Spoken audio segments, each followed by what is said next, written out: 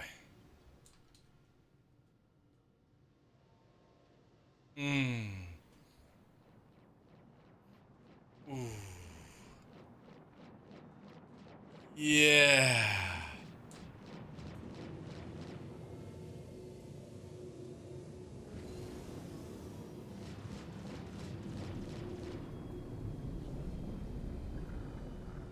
Burn 'em.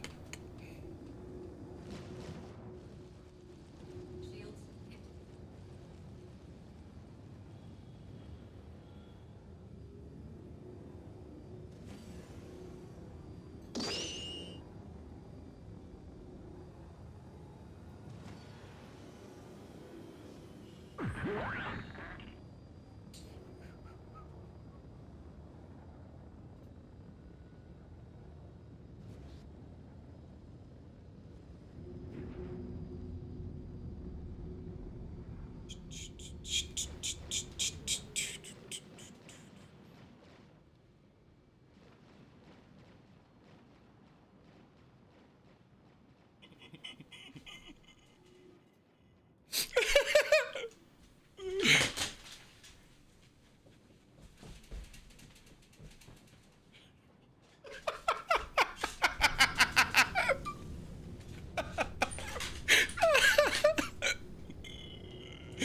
Oh, the fucking memes.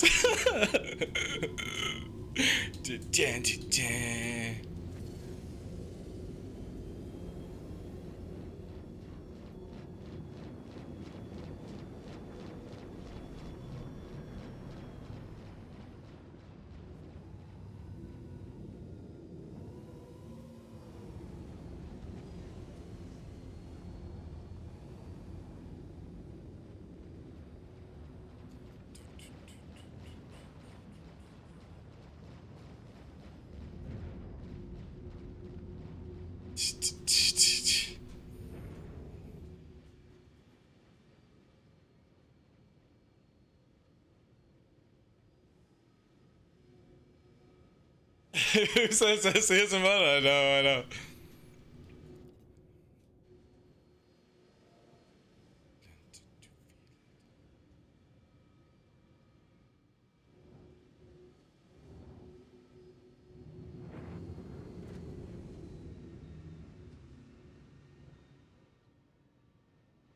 Shields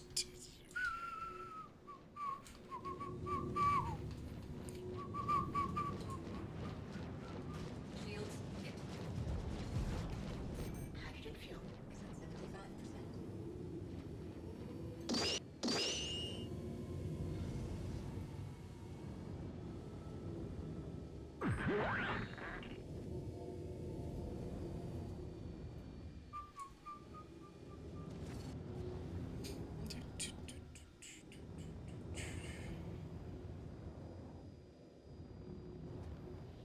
What a lovely sunset, chat.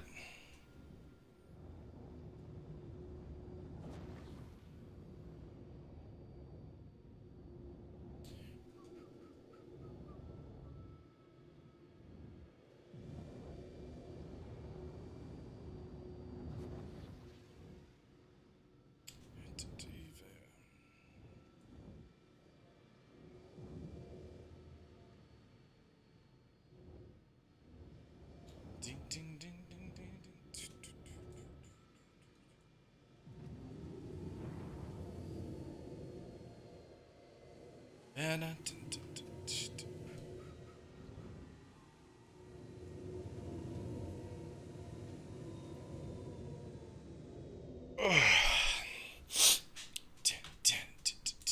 Come on, boys. No, we're gonna take it. We're not gonna take it anymore.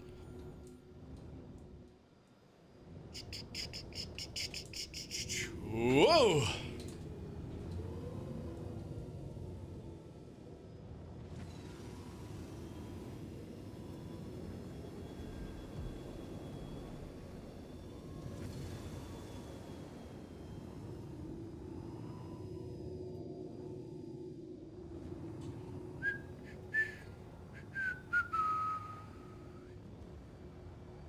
We're not gonna take it.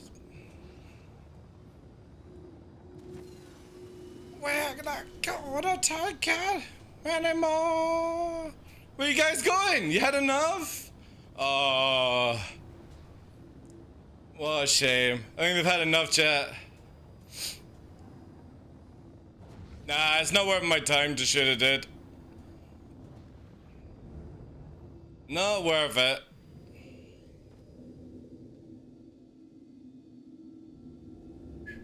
And this won't do.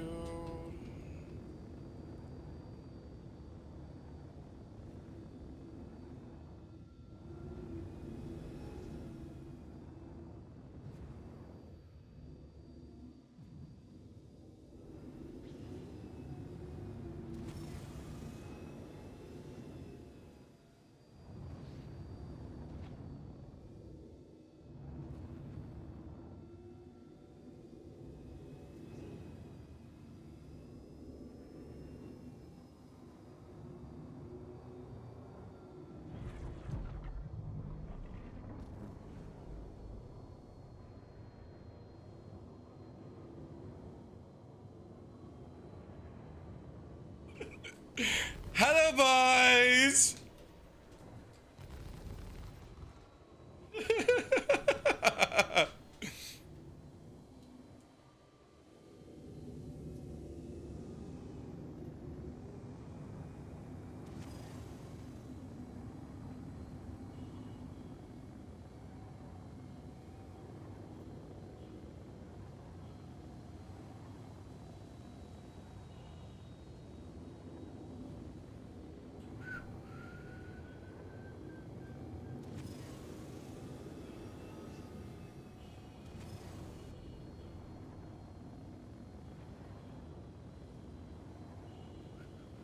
Oh, they're changing pilots again.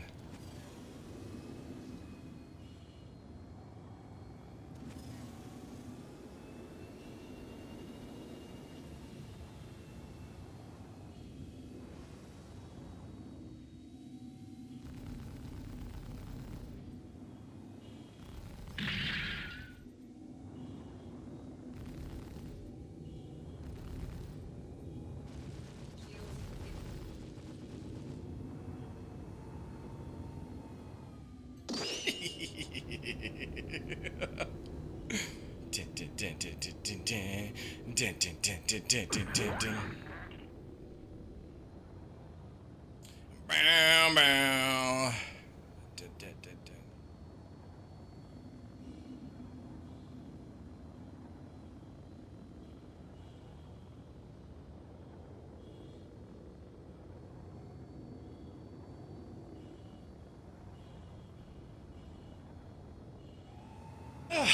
That was fun, chat. Let's go.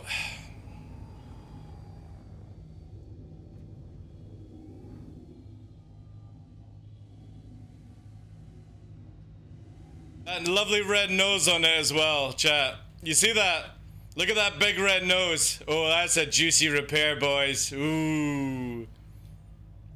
I did more damage to them than they ever did to me. Hey, Ricky Bobby.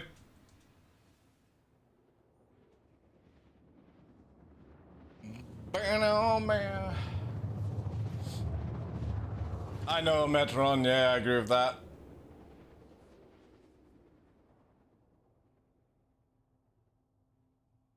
Nah, Space 99, it would literally take me fucking ages to shoot an 890 down by myself, dude. It's not worth my time. If you actually notice, I caused them to have a red nose because they hit the ground so hard. I caused more damage by not shooting at them at all, you know? When they were trying to chase me. An arrow should never be able to fucking just beam down an 890, you know? But it's just memed at an 890. No, if I had, like, people online, I could have had it torped. Free torps kills it. And if they had been in atmosphere, we could have point blank fucking blown it to bits. But everyone's busy, dude. You know?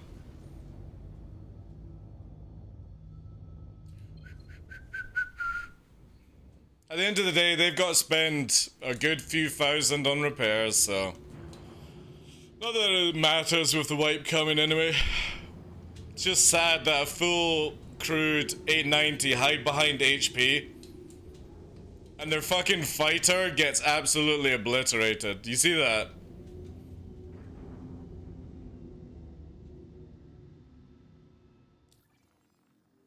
I can't wait until the day when we've got Perseus and stuff like that and these fucking things just get clapped hard.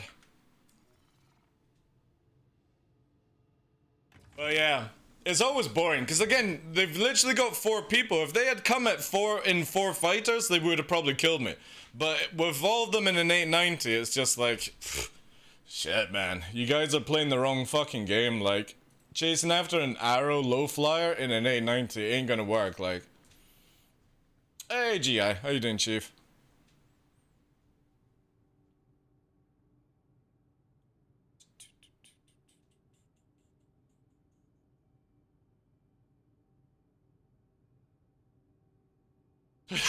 Yeah, very true, yeah.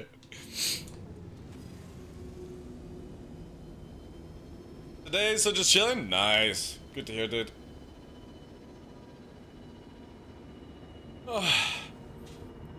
Get into the turrets? Nah, man. Did you see how much they were spamming their size 3 fucking missiles at the start, Donkey? They're like, oh, DarkLaw's there! Boom, boom, boom, boom, boom, boom, boom. Fucking missiles into the ground. Like, again, the amount of money, right? Let's just look at it to the point of this. If this was full Star Citizen, and there was no wipes, there was no stupid reclaim times and all that jazz, they would have spent so much money trying to shoot an arrow and with the damage on the front of it, because when the game finally comes out, you know how you can like just get rid of a ship, go to a different server and reclaim? That's going out the window. You won't just be able to reclaim your ship, and if you go and be like, oh, well, I'd like to claim my ship, please, they'd be like, oh, your ship's fine, it's just got a dent on the front. It's like, oh yeah, but we don't want to pay the 200,000 to repair it. It's like, well, we're not giving you the money, you know what I mean? That's actually coming in the game. So if we actually look at legitly, they lost so much money fucking about in their big shiny dick, you know? And for what reason, I don't know.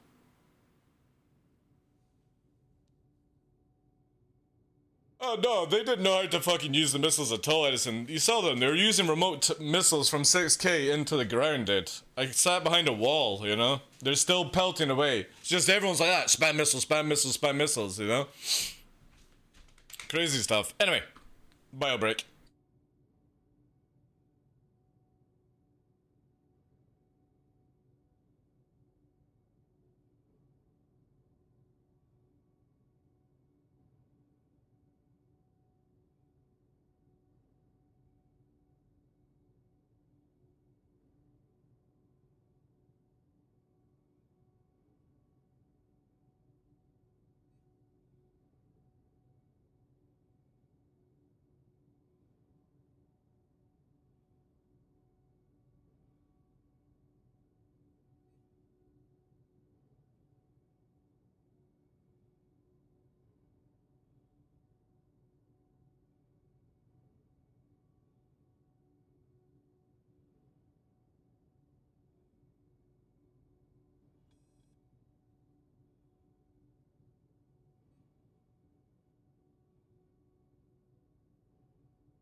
Ah, so much better. Is there anything that can take down the arrow? Oh yeah, Gladius, Talon, anything like that, dude. Again, if they had just come with 4 fighters, they might have done better, but then they may have all died as well, we don't know. But hiding behind an 890 is not a good idea, like. That's a sure way to never gain any experience.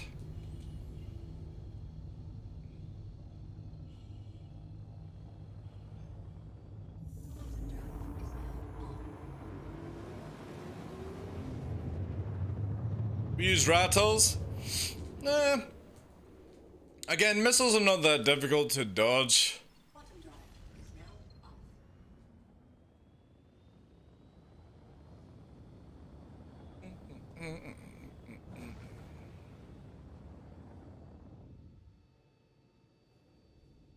Hey Matrix, how you doing, Chief? You never get beaten though?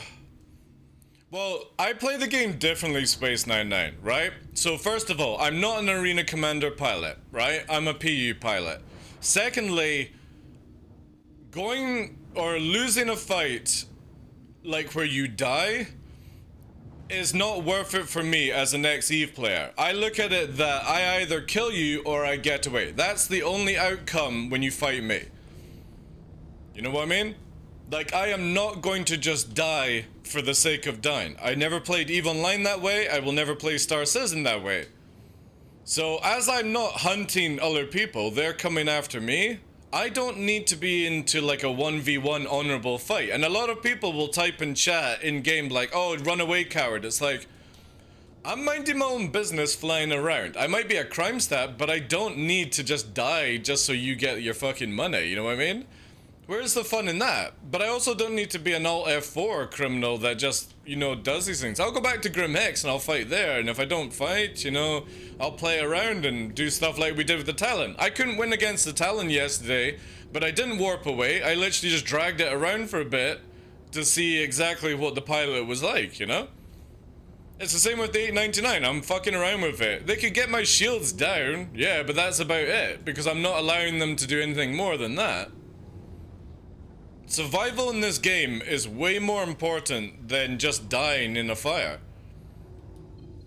Because again, like I said, eventually down the line, you're not going to always be able to reclaim your stuff. You're always going to lose things inside the ship. You're going to lose your armor, everything. And every time you die, it's a death of a spaceman life or whatever it's going to be. So again, I do not care about warping away and stuff. Survival is my winning. And if I kill you, that's a bonus. You're playing within the physics. Well, yeah, hopefully. Playing within it. Bit tired, so warm here. Yeah, everything's fine with the doggos, Matrix. Just chilling. Well, that's true, Edison, but I also play the game a lot, you know? But, like, for example, when a lot of people are like, oh my god, I would never want to fight DarkLaw.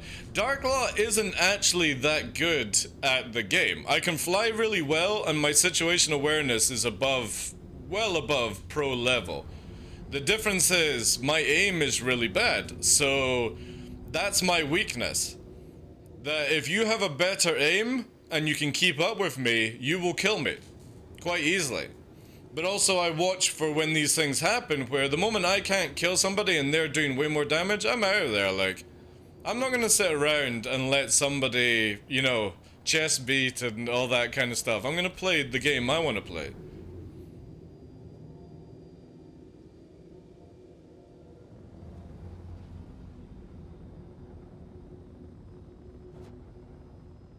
I can just fly well, that's it. That's pretty much it. I fly very, very well.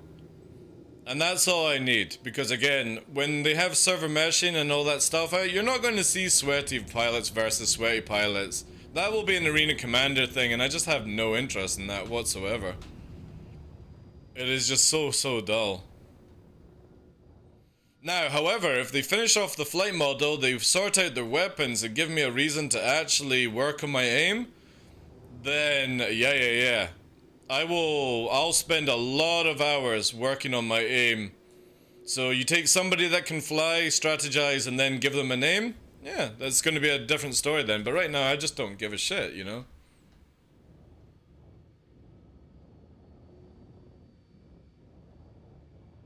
Killed me when flying a freelancer. When was this, dude? If this is where you're like, oh, I killed you 2 years ago, then that means fuck all. Just the FYI, you know? And I've not lost to a freelancer recently, so... Again, it's like to say, oh, I fucked your mother 20 years ago, I'm actually your dad, you know? It's like, who gives a shit?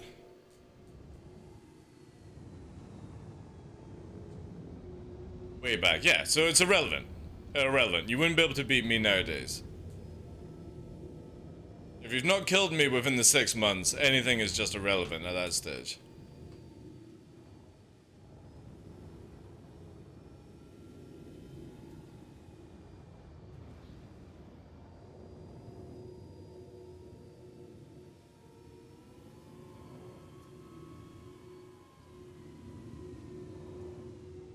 Hey, Tough, how you doing, Chief? I know, but then why bring it up, you know?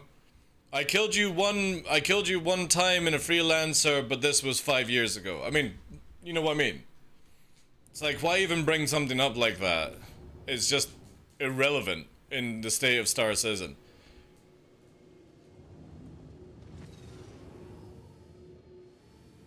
If people are not killing me on a daily basis, your one time is just of no concern to anyone or anything to chest beat about.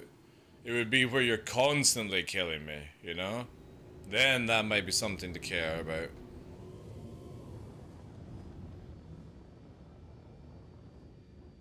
Shut up, Space 99.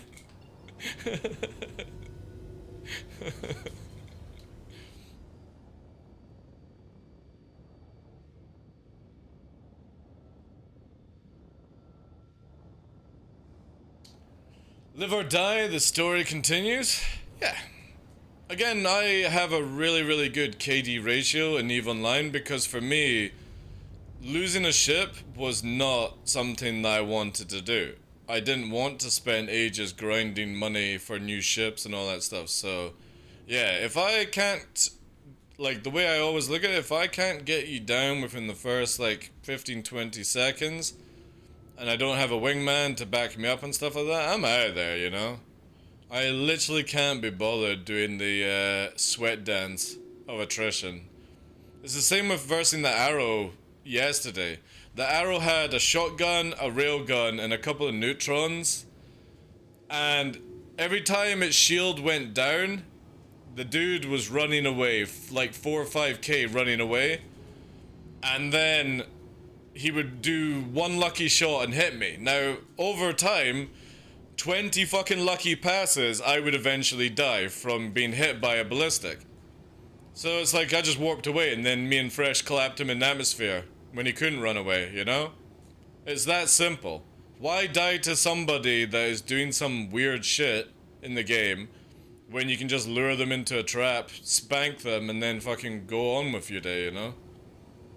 It'll be the same thing when Merchant comes out, as I'm pretty sure I'll get baited into traps sometimes and I'll have to adapt or I'll die, you know? That could happen, who knows? Lots of things on the horizon for Star Citizen.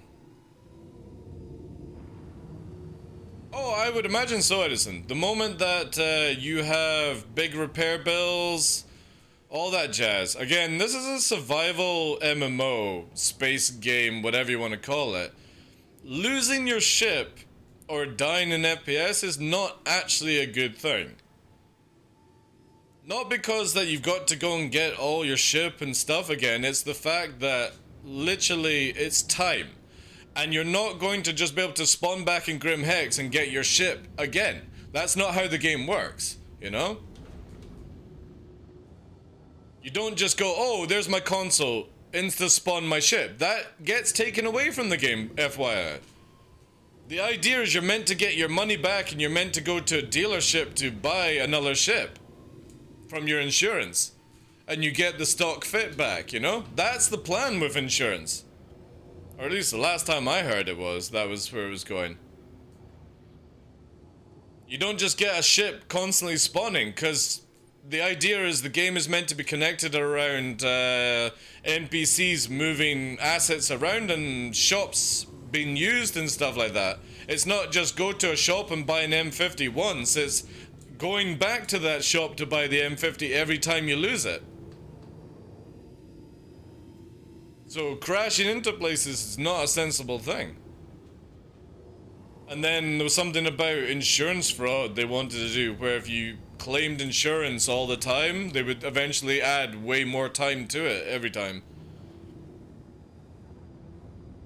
And this is, oh, you sweet buggery Jesus, I was having fun. One of your lives? Well, Death of a Spaceman is going to be connected around lives, Space 99. So say, for example, CIG go, right, well, there's permadeath in the game, and when you permanently die, you lose the character, but assets and money go to the next of kin character, but you lose a bit of reputation and you lose a bit of money for the funeral costs and stuff. However they wanted to advertise it, it could all change by then. But the idea is that if you die once, you maybe lose your arm or your leg, depending on injuries. Like, if you actually see, sometimes when you crash and you explode, it says, like, tier 1 leg is gone or something like that. You know what I'm saying? So it's not always going to be dying. It's going to be like, oh, I'm fucked on the ground. You know, maybe missing a leg. Get one of those robo legs kind of style. And then eventually, depending on how many lives CIG put into it, eventually when you hit the 0 mark, your character is permanently dead. All your ships, all your assets go to the next of kin character, which starts the whole story on again. Personally, I think it's a fucking dumb idea for a game, especially as you can clone yourself. Why would you ever fucking die? I don't know why they just don't make it where you have to pay money, you know what I mean? And you end up just being a fucking robo, you know? Clone integrity, yeah, it's so sad, man. It really is. It's like literally somebody at CIG with their fucking glue gun. Alright guys, let's write this down. So we can clone in the game, or in lore you can clone and teleport clone across the universe, but eventually your clone is going to run out of clones. And then you will have to have robo arms in case you can't afford a clone, which even at Grim Hex has cloning. But then suddenly, maybe, eventually down the line, you will permanently die. And how do we spin this one around? Oh, yeah. Then you have to have a next of kin. Your son, who's a clone of you, with the same name as you. Yeah. Hi, we're the lore team. We're just fucking dribbling all over a piece of paper, you know what I mean?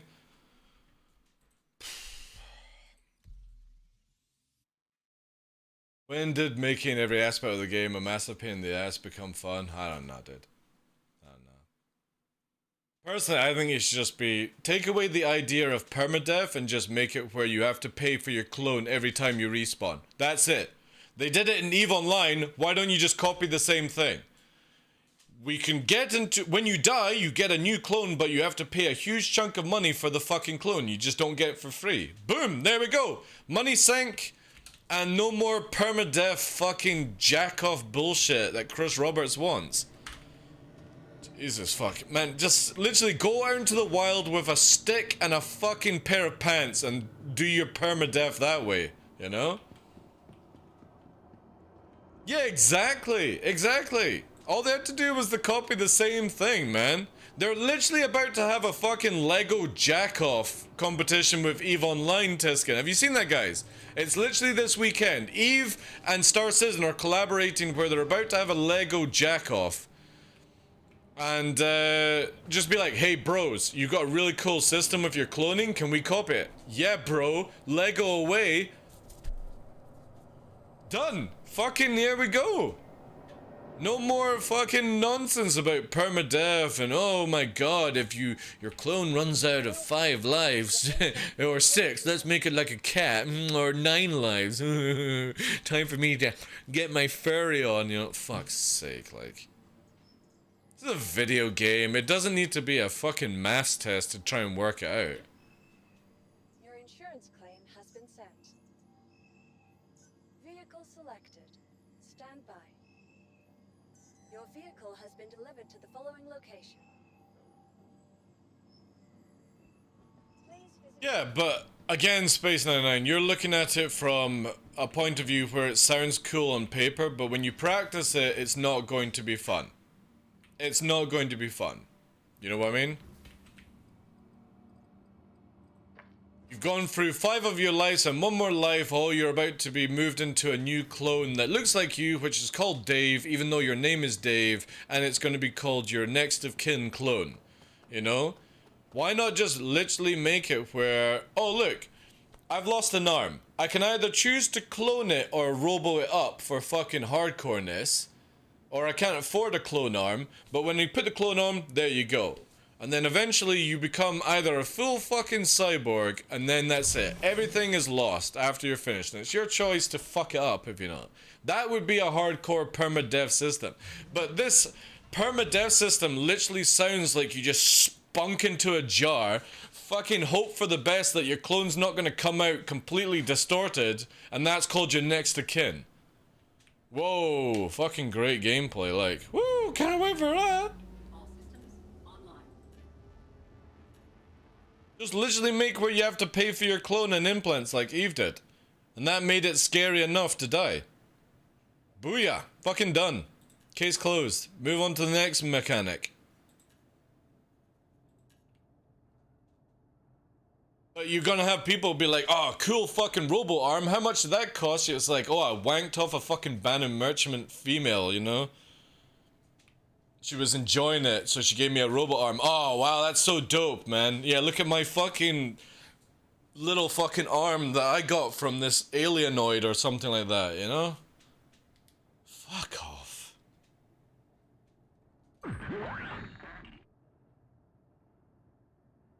Exactly, unlimited, exactly.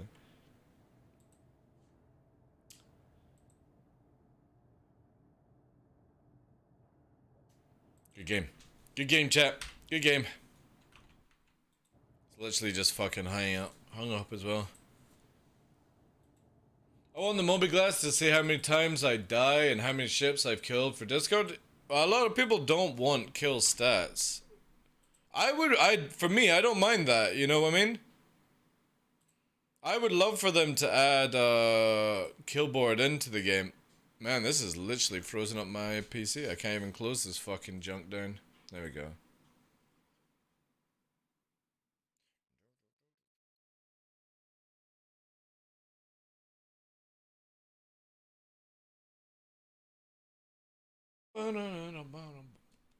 Every time I recommend Eve stuff, everyone in SE is just like, but spreadsheets, I don't know. It's also like, well, all of you that say that shit are also Animal Crossing fucking players, so Animal Crossing.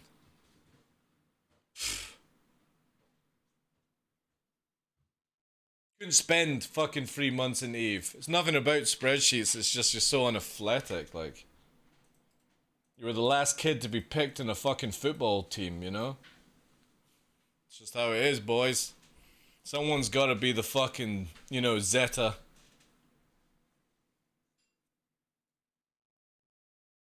I did die more of bugs than anything else. I think everyone is in that same sort of situation, you know? Everyone dies from bugs, crashes, a lot more than actually dying. I am one of those that stopped playing games with those kind of stats. KD is a motivation killer. Yeah, but they don't need to, you know what I mean? Like, they don't need to make it public. Remaster. So it'd be up to you to look at it or something like that, yeah. I would agree with you. KD is definitely a motivation killer, but again, if you don't have a KD ratio, you don't have stats and stuff like that, you can't have any competitions and whatnot. So even if you don't like it, other people do. And the game has to be offered to loads of people. So the simplest thing is, all you do is, like with Arena Commander, you know that in your settings you can actually make it where your stats are never shown on Arena Commander, or you never go on the leaderboard? That's all you have to do. Just have it where, for example, if you don't like it, it's disabled. But for somebody like me that wants to see my progression, I can have it online. Booyah. Win-win. But also, those stat things in EVE Online are a great way of recruiting decent players into your org and not just some fucking Animal Crossing flopping around bungee cord jumper, you know?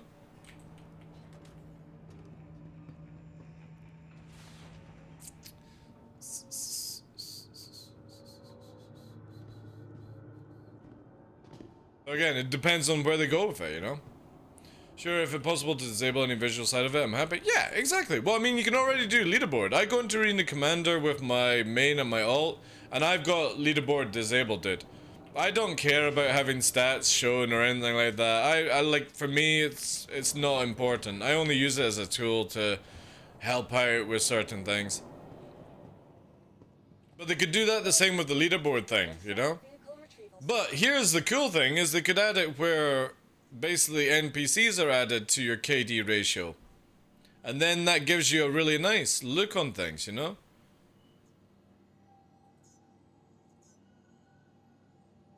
Your insurance claim has been sent. Thank you.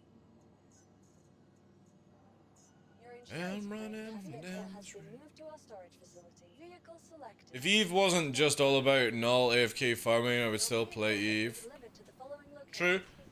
I always wanted Eve to be like Star Citizen, where you could fly around with joysticks and stuff like that. I thought it was going to be a great idea, but then they started separating all the game modes into different clients and consoles and all that jazz. It's just like, ugh. That's why I love Star Citizen so much, is it's just everything in one giant fucking hangar for an arrow, you know? And if they can make it as hardcore as they want, I don't care. Long as they don't make it filthy casual. Because if you make it filthy casual, the game is dead within a few fucking years. Because nobody wants a no progressing game. Even though as much as hard it's like, oh, I don't care about progression. Yeah, if you don't have progression, there's no reason to play a video game. Full stop. You know? You have to keep wanting to do something, keep getting something, and all that jazz.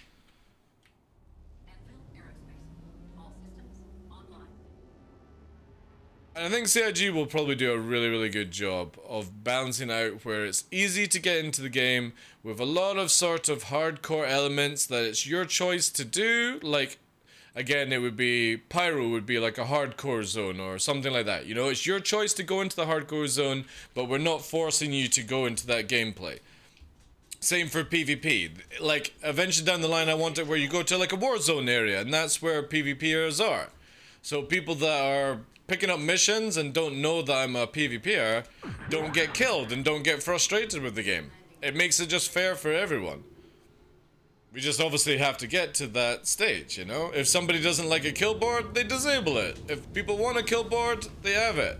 But then they just make it where, like, the stats are always collected, so it's like somebody like me would be like, well, you're not joining my organization unless I can see your stats. Oh yeah, you literally die every fucking day you play this game. I'm not taking you into my org. Oh, but I can be a really good player. After 2 years of dying every single day, I don't think so, you know? That's what I would like as an organization leader. To be able to go through the riffraff and not be like, whoa, you said you were good at this game, but you're fucking trash.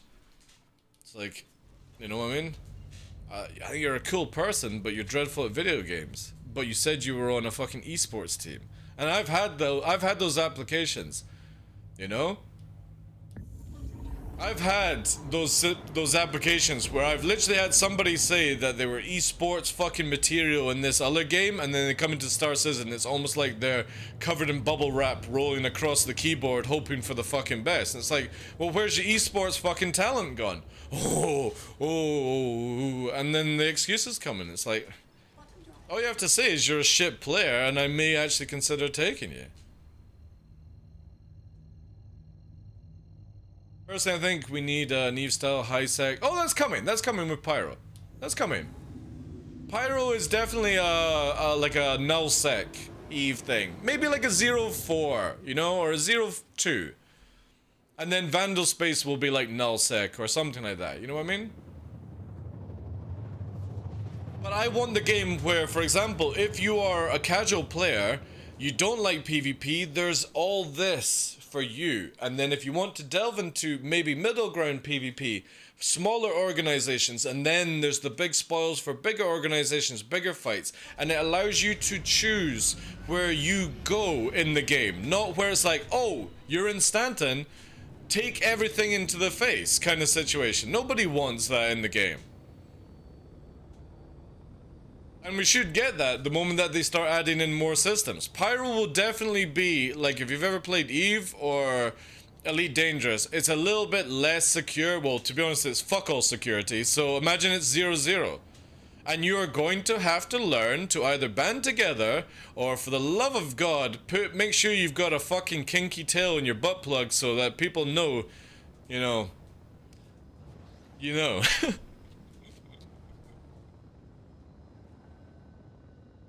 And that's all you have to do with Star Citizen. Just make it fun for everyone, but make it where you can go down the rabbit hole if you choose to go down the rabbit hole. Not a developer telling you to do it. And I think Star Citizen will definitely achieve that. Because Eve is very much like, if you don't want to go to nullsec, you're not forced to go to nullsec. It's only if you want more out of the game. You will get more, but you have to risk more. And it's a really good system. Well, again, it goes all the way back to free 4 Edison, where people would literally turn up at original Jump Town in their traders and like, guys, why the fuck are you killing me? I'm just a trader. It's like, you do realize you're doing illegal drugs trading, right? And you're going to Grim Hex, which is a criminal location, to do illegal trading. Yes, but I'm just a trader.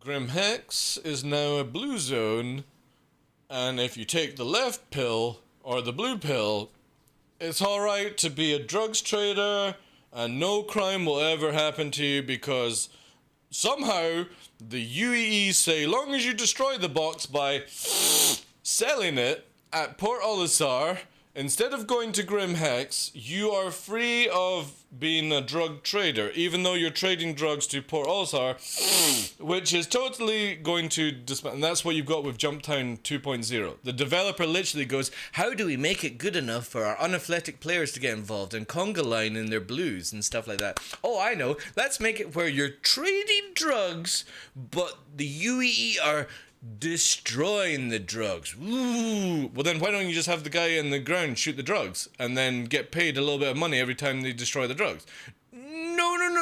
We want them to land and get ganked by reds so that they feel a little bit scared, but they still make a lot of money from selling the drugs back to port. Yeah, fuck off. Seriously, who the fuck came up with that idea? What sniveling little developer fucking came up with that shit just because they can't fly in the fucking video game? Took original Jump Town and made it fucking baby proof, you know? And that's the problem that you have with some of this game at times. Is literally all you have to do is just leave the organic gameplay to players, and if people don't like it, fuck them. Let them go and do other things like trading, had a night, or whatever the fuck. They get to do their trading, they make money from it, and if they go to Jump Town, they make a little bit more money, but they get shot at. Booyah! We had all this, and then they shit-canned it because CIG doesn't love it when we have organic gameplay. It's the same when we had Tram and Myers. You know when Tram and Myers was bugged? It was awesome. People were trading. But you never had people complaining, or it was lower amount of people complaining, like, oh, you're killing me at Tram and Myers. It's like, yeah, there's no armistice zone. Of course you're gonna get killed.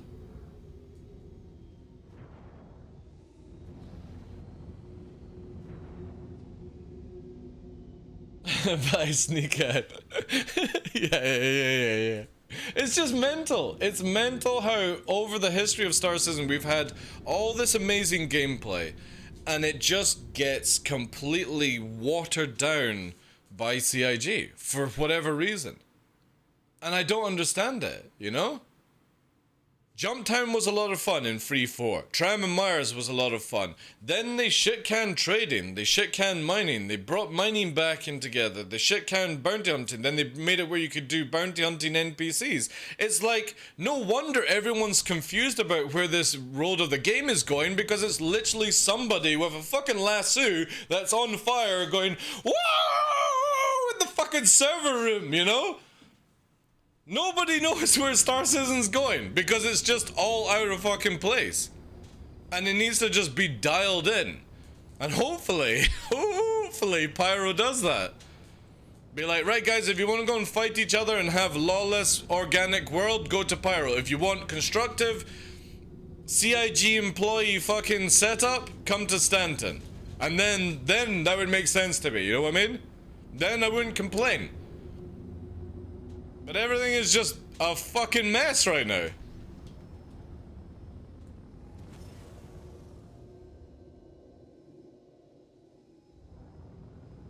And Jump Town 2.0 is such a shit show, like. So boring. Ninetales, boring. Xenothreat, somewhat cooler because you get to see capitals fight each other. And the Siege of Orison, everything I've seen on the PTU, it just looks shit. Absolutely fucking shit. Nothing works. It's so unathletic. Just pointless gameplay. And the problem is people lava up, you know? They're like, oh my god, this gameplay is so good. I can't wait to play it every 3 months. Organic's so much better when it's every day, every week. And all you have to do is just make the areas for players to go to. Jump town all the time on the go. But if you pick up the drugs, you're getting a crime stat. That's your risk versus reward. But trading also works, where you can go to locations and do trading. And you might be attacked by another player doing pirating. Bounty hunting, up the bounty money, so people feel like their time chasing after an Alt F4 is going to be worth it. And if they fucking Alt F4 or the mission fails, at least give them something for their time. Spending 20 minutes flying across the fucking galaxy, or the solar system, sorry, to then go, oh, sorry, Jim, the mission's failed. They decided to fuck off for the day. Here, have a big fucking FU. Mining. Make it where the more dangerous places have better ore. So make it where Grim Hex is full of fucking lots of Quantania, or whatever it's called, but the risk is you're at Grim Hex. Organic gameplay, instantly. No developer ever needs to do any more work on that shit.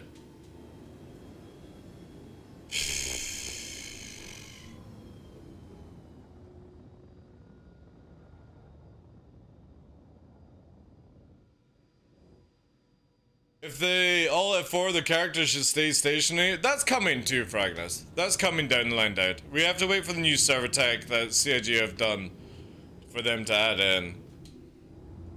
It's the same with Theaters of War. Theaters of War is such a meme, and they just didn't need to even bother doing this stuff. Just let us have the cool stuff in PU.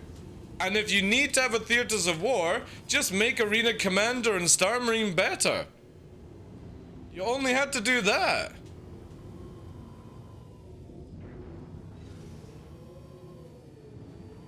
But we've had years of such amazing gameplay, and then it gets taken away, and then when you have a new player going, oh my god, what have you guys done for multiple years? It's like, oh well, we actually had a really good game, but CIG have this watering can and they just dilute it for the fucking sake of it, you know? I don't have any valid reason. I've never heard a valid reason from CIG why they keep doing this. You know?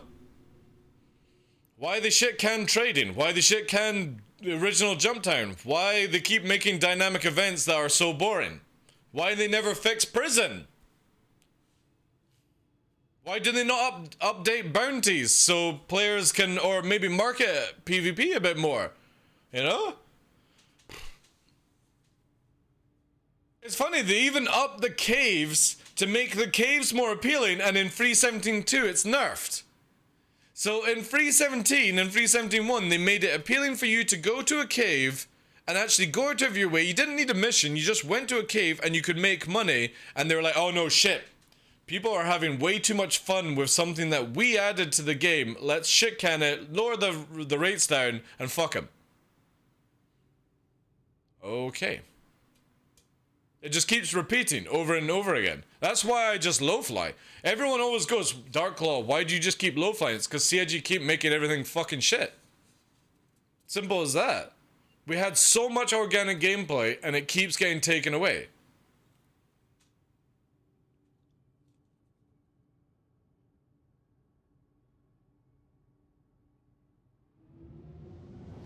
I don't get it, dude. Like, I wouldn't harp on so much if I could understand why it all gets nerfed. What are you trying to achieve with it? Why is trading so bad? And the excuse is, oh, we're doing a rework on it. You just need to change some numbers. Or up some rates and stuff like that. Why did you make a dynamic event of Jump Town that goes 3 different locations when you've got like 9 different drug labs in the game? Why don't you just not make original Jump Town that rotates every day? And it's up to a player to go there. So if you have good trading and you have Jump Town, you have the people that want to do that and the people that have trading. And it's the same with risk versus reward mining. Make it where Grim Hex and around Jump Town, for example, has amazing ore to get, but there's the risk. And then you have it in other places where you can go safe. Why can't they do this? I don't get it. I don't understand why it needs to be this difficult. All this stuff is placeholder, basically. Yeah, I keep harping on that it's placeholder. But again, down the line, there's eventually going to be a time where they go, all right, now we're adding in the final system, and we're all fucking in the ground 6 feet deep.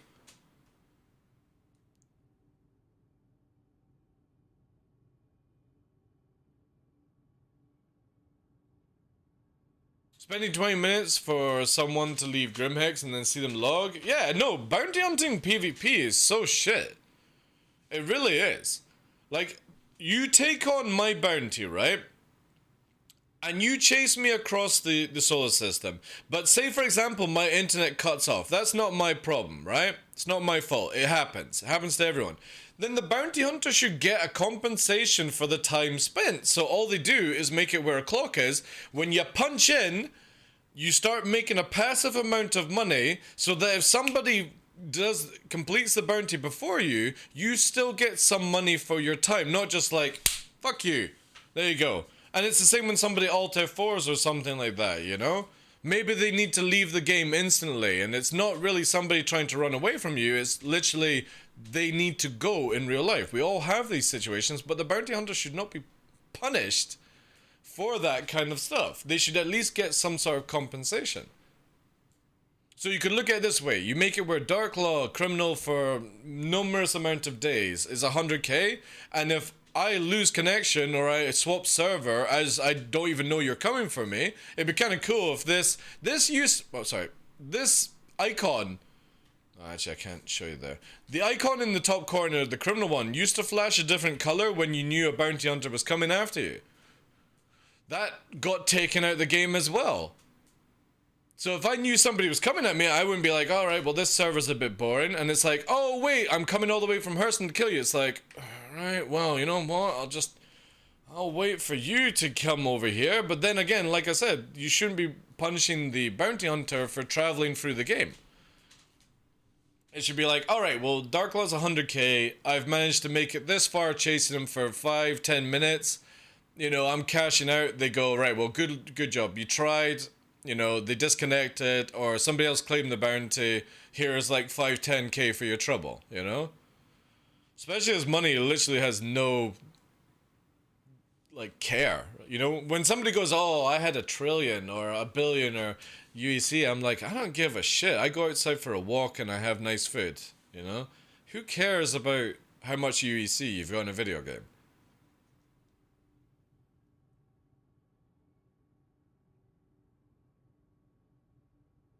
There's a fun fact, CIG changed the ups reply to have the stepwise little complaint per program.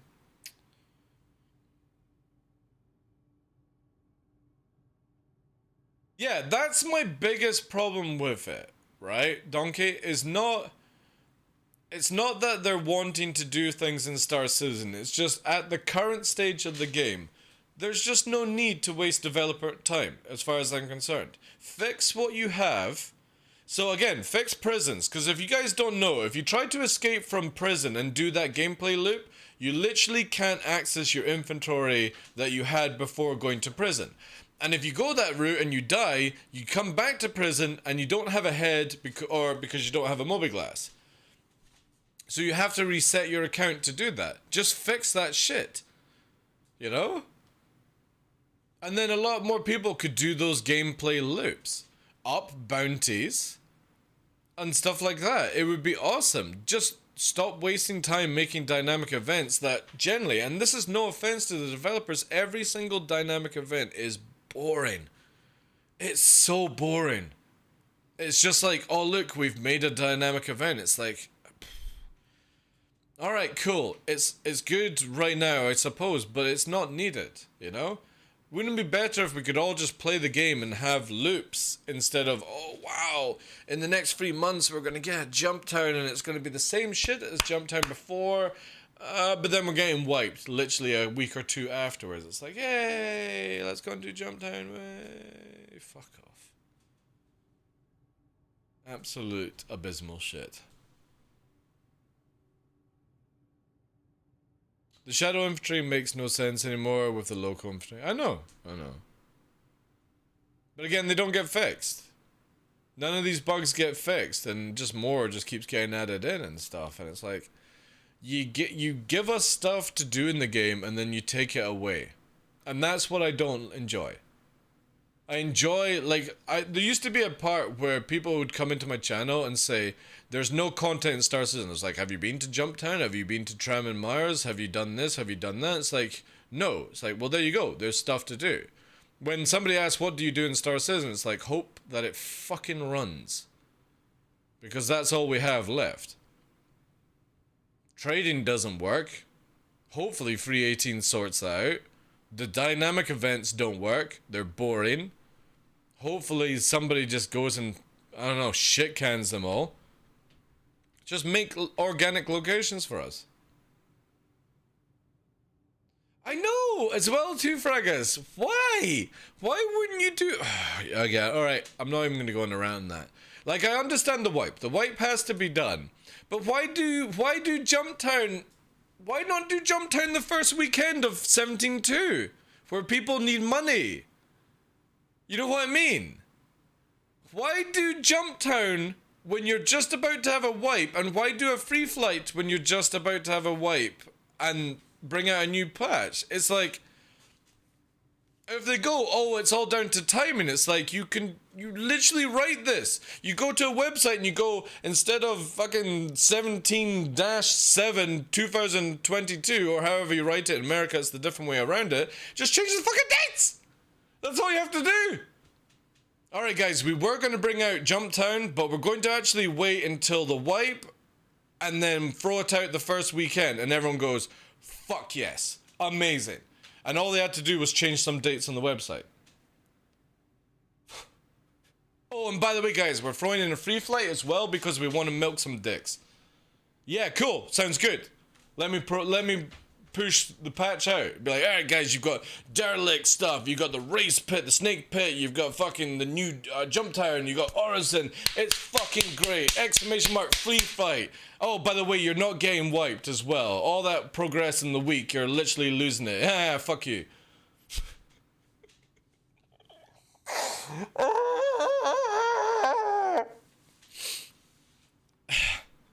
Why? Why do they have to do things so hard? You know? And it never needs to be like this. All they need to have done was be like, right guys, we've got dynamic events coming out the moment we've done the wipe. There's still a bit of time on the PTU to do, needs some fixing. We're gonna fire off the free flight as well when that goes live, and we're gonna push this out, and it's gonna be amazing. Hopefully some more content creators will come in. Maybe Lupo and Lyric will come back, because we're fucking dying on our numbers right now. We need something, you know, free flight, get the boys in, everyone like that. It's gonna be fucking great. Jumptown, we've all been wiped, time to get your money in and stuff like that, and it's just like, alright guys, you know what would be a great idea? Let's make it where we roll Jumptown and Ninetales, even though Ninetales is completely shit and doesn't ever give money to the Reds or anything like that. Even if you kill the Idris or save the Idris. We'll have that first, then we'll have Jumptown, then we'll have a free flight, then we're gonna wipe. And then what do we have? Oh, we got FPS Orison, because, you know what I mean? Everyone loves FPS in this game, especially when NPCs are teleporting through the air. They're doing Michael Jackson in the stations, and then, oh, well, yeah, that'll be great. They can't shoot for shit, or we can't shoot for shit. That sounds like an awesome idea, guys. Let's roll with that one.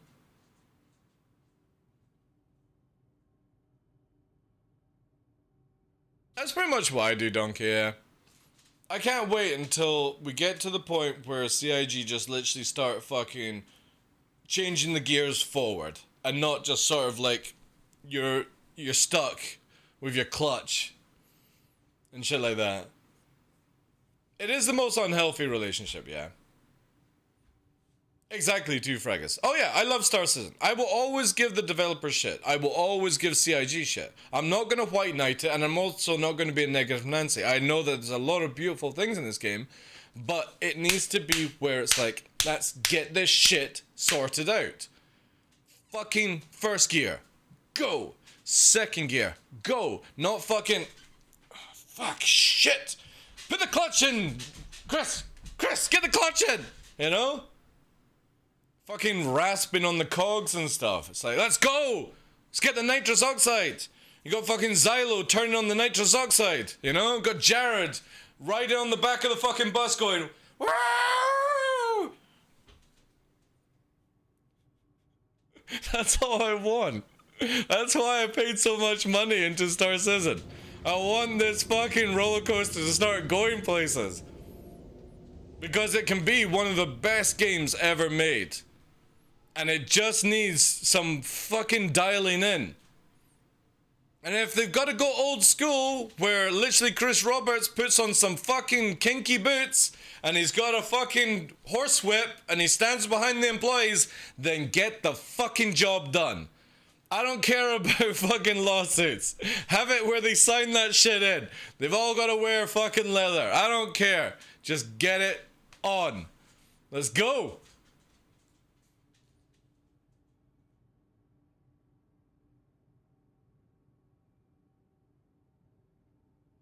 Siege is so bad. I've not done it now. I'm so worried about it. I mean, I can appreciate CIG making dynamic events, but I'm about organic gameplay. The best thing about EVE was it was organic. You could just literally go to a place and it was down to you how it became a story.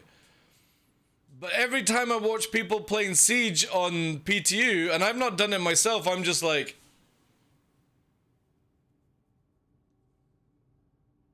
oh my god. Who thought this was good?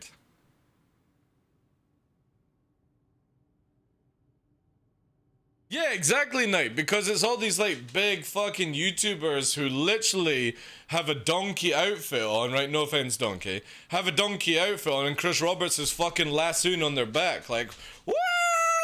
Let's fucking go, boys! You write that shit the way I fucking told you, right? Or no money in the check, you know? It probably doesn't happen like that, but you know what I mean? And some of these guys are like, oh my god, it's like that Ollie guy, right? He makes cool videos, don't get me wrong, but it's like, oh my god, I took a Scorpius out and I killed 6 NPCs with it. It's so OP. It's like, fuck off. Come fight me, I'll kill you in 5 seconds. We'll see how OP your fucking Scorpius is. You know? Oh, guys, I totally did it. It's such a great game. It's like, fucking hell, man. This week I took out a fucking Hummer and I had to have an abortion with a fucking Nomad, and now we've got a Herald. Way! And it's so fast as fuck. I can go in a straight line for days, guys. Totally use my referral code in chat.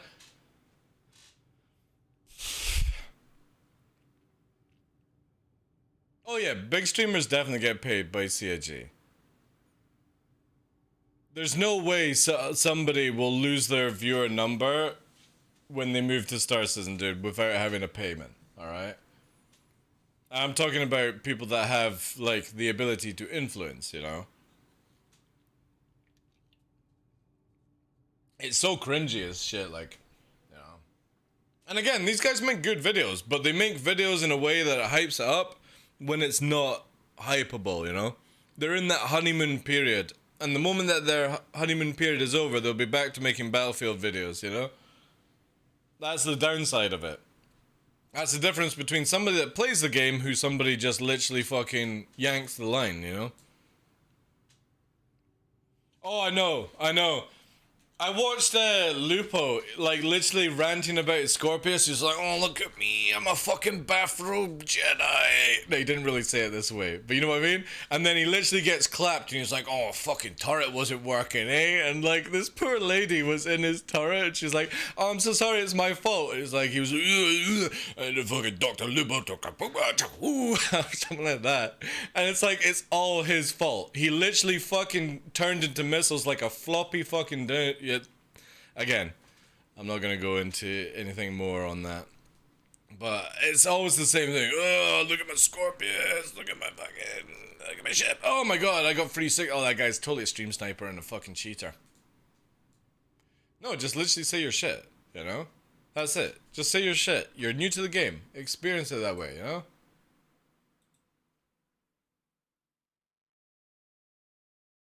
And that's all that needs to be said. You've got 4,000 people watching you get clapped because you've literally played the game 2 hours. You might be good in Tarkov, you might be good in fucking, what's it called, Apex Legends, but guess what, buckaroo? You spend hours and hours and hours and hours playing those games, that's why you're that good. It's not because you got natural talent, it's because you got fuck all else to do with your life. That's the actual reality check, you know? And that's all that content creators need to say. I spend 6 to 9 hours playing a video game, that's why I'm good at it, not because I'm fucking God Reactions, you know? It's the same thing with Star Citizen. Play the same amount of time that you have done and you'll get better. You know? It's the same story every single time these guys come in, you know? And that's probably why you don't see Shroud or somebody like that looking at Star Citizen. I think Shroud actually takes the piss out of Star Citizen a lot, which, to be honest, you know, that's fair.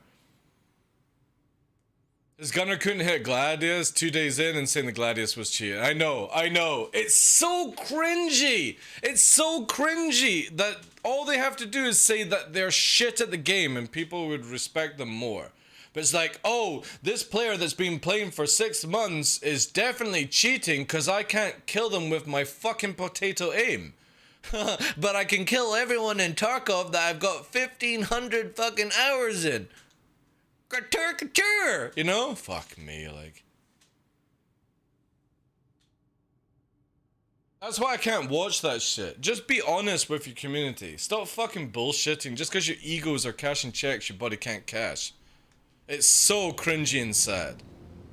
It's why I like watching people like Barks and co like that. Because when they die, they're like, yay, GG's, person was better than me. Or because of this reason or something like that. Oh, this guy's totally cheating, guys. 400 or 500 of my viewers. By the way, this person's totally fucking cheating. I've only played the game for 30 minutes in my Scorpius, but I've got a bathrobe on and a fake fucking Jedi wand, you know? Look at me, I'm fucking Harry Potter in space, way! And then they get fucking wrecked. Like, cheater, you know? It's like, god damn it, man. Is that what big views and big money does to people? You forget that when you play a game, it takes ages to get into the swing of things, you know?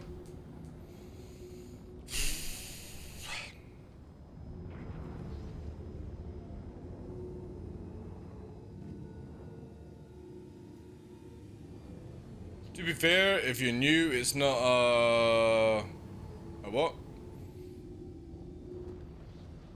It takes time, yeah, that's what I'm talking about, Edison. You can't come into a video game in your first day, call somebody a cheater, or your second day, call somebody a cheater, just because you can't beat them in your bathrobe fucking simulator ship, you know?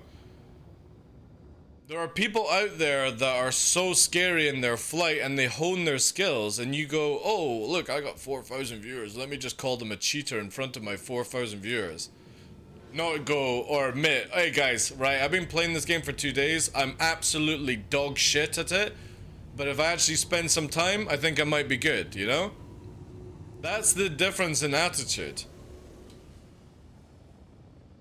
Oh, the Tarkov wipe is coming. We'll go back to Tarkov and then we'll come back to Star Citizen. And then the moment I come back to Star Citizen, I won't have any muscle memory from the fucking 2 or 3 days I played.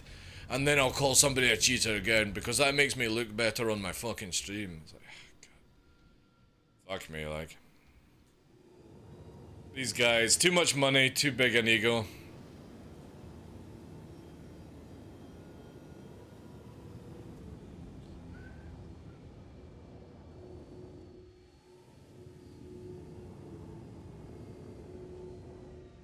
And then it just looks bad on people, like. Again, the worst thing to do is call somebody a cheater or a griefer. Like, again, I'm not gonna name some of the content creators that do the Star Citizen stuff, but the older generation, and I'm talking about before, like, Burks and co. A lot of them would get attacked by a player and instantly go, oh, it's a griefer, they're griefing my gameplay, and it's like, you're at SPK, you absolute piece of shit. Stop being toxic, just admit to your fucking 300-400 viewers that you are in the wrong area and you fucked up, and stop putting somebody's name through the mills just because you can't admit you're crap at the game. They're like, oh, stream sniper, totally after me, even though I'm at SPK, a totally fucking known PvP area back in the day. It's like,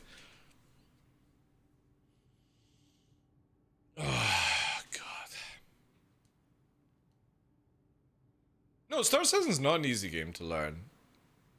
But that's good. We don't want it to be easy. We want to have it where it's fun at the beginning.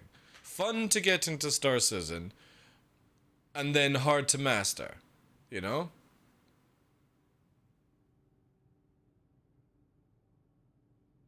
Yeah, Donkey, yeah. Again, I don't understand why a content creator... Like, if I get clapped, I'm like, alright, cool. This person, you know, massively better than me and stuff like that. The only time I would ever fucking have a moan was basically when they brought out the talent and, like, I was flying the arrow and somebody would be like, oh, I'm better than you because I'm in a fucking talent. It's like, you have unlimited boost. Of course you're going to be, you know?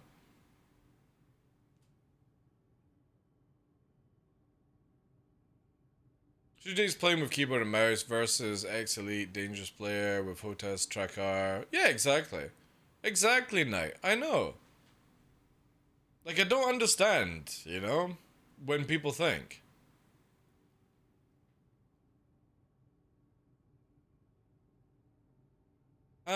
No, Zen, how you doing, Chief? I actually think CIG are not going to do a tutorial. I think they're doing it this way, dude. This way, they're rewarding us this week for helping out doing the guide system, which means that you book a session with me, which is for 30 minutes, and we both get a ship skin out of it right now. I think this is where they're going with it, where they'll literally just get players like myself to do coaching or teaching. They'll put in a basic tutorial, because we used to have a basic tutorial in Star Citizen where you did like a little world and you got taken around out of like in a Gladius. We used to have this. You can look on YouTube, Star Citizen tutorial Gladius thing. And I think that's what happened, but CIG have already said the reason they haven't updated the tutorial is because the game keeps changing and they don't want to make a tutorial anymore until everything is locked in place. And then they're going to add in a tutorial to the game. But I imagine after that they're going to be going, well, this is a tutorial, now head to our guide page and actually have player-to-player interaction, you know what I mean? And I've been doing this the past couple of nights, where I'm literally going out doing refueling, combat, low flying, anything like that, you know?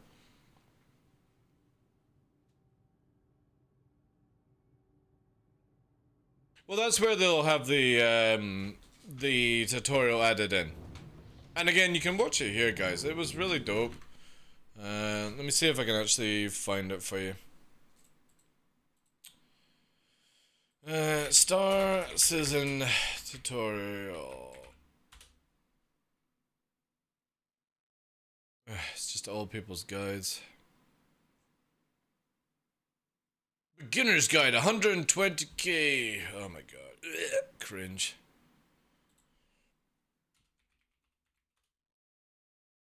Where is that?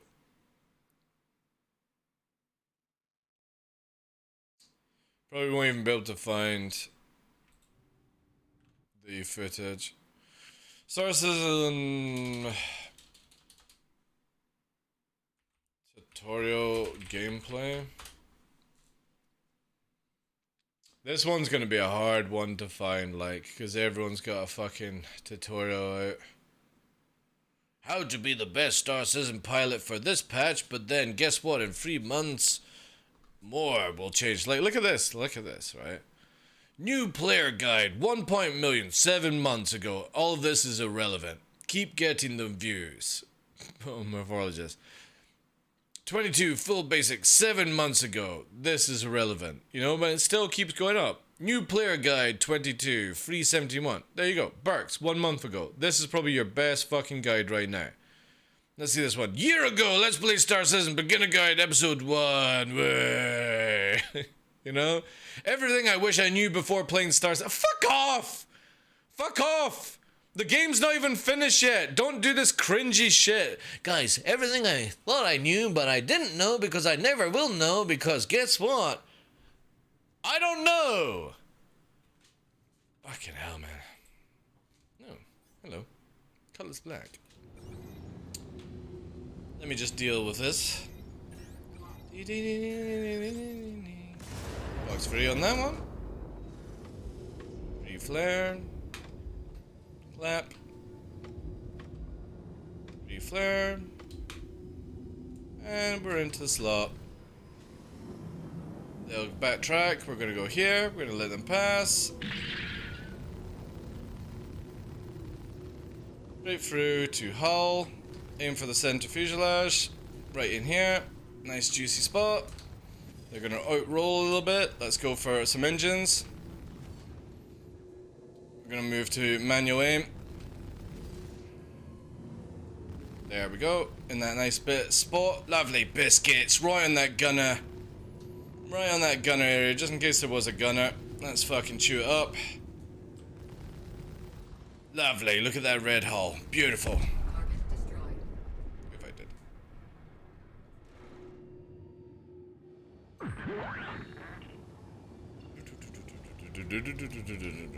And this is why you should always have a gunner with you in a cutlass. But, yeah. We used to have the tutorial in game, and now you just have guide after guide after guide after guide after guide. I think Barks and Red Lear make the best guides. That's just me being biased though. Everyone else's is kind of like a, let me get a quick view money kind of one. It won't really go into depth, you know. 10 months ago, 316, so that's just irrelevant, you know what I mean? I don't think I'm gonna actually be able to find a video on it. It's 314 with Burks. So all of these ones, 315 Burks. Again, what's this? 2 days ago. 20 tips to know before you start. That might be interesting from Space to Mal. That was 2 days ago, so it's probably irrelevant information. 5 months. This is all no point, no point, no point. This dude has played for like a couple of weeks. Why the fuck would you take any advice from that person? That's a good one. 7 months, probably a good tutorial, but again, 7 months is too long for any update to the game. And that's just simply it, chat. Simply it. I'll go to fucking YouTube to find a tutorial in this game.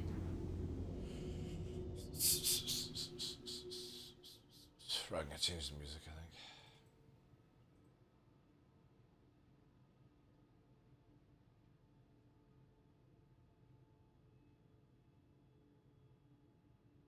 Office furniture? Oh my god, really?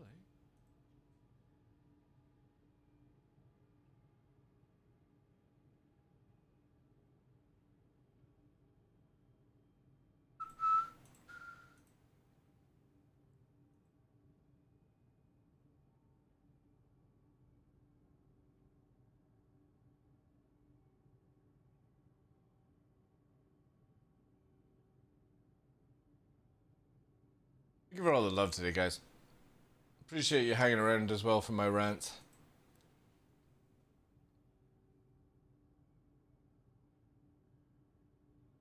With player guys, you also have a great way for getting people into your org.